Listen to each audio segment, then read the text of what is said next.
With a royal esports scene, a flourishing player base, and an FPS formula that has been around for decades, Counter-Strike Global Offensive continues to be one of the most respected first-person shooters ever to grace our gaming screens.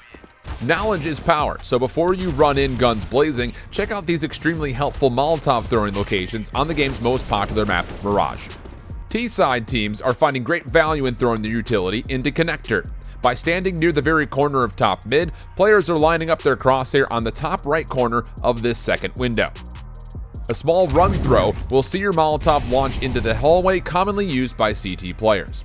Try not to run too far though, as it will generally expose you to players who are sitting patiently in window. CTs approaching A from jungle can easily leave a nasty surprise for their camping counterparts.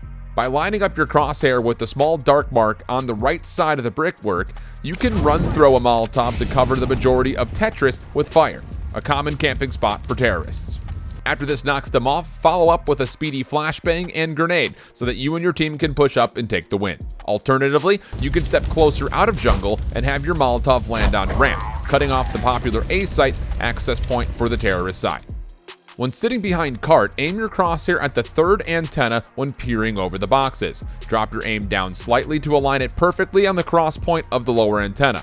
Shuffle back slightly, then run forward while releasing a Molotov from your hand.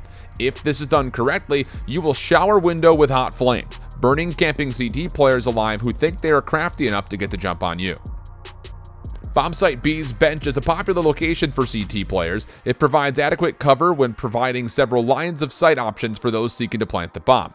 This problem, though, is easily solved by lining yourself up with the doors in apartments, aiming towards the second window with no bars on it, and throwing the Molotov in the central point of the upper frame. Run forward and release at the same time, and you'll find that the Molotov will hit the back wall behind bench perfectly and slam the ground right under the feet of any camping enemy players. This will force them to run out in the open or simply burn alive and try better next round. This has been another video from the team at RIG.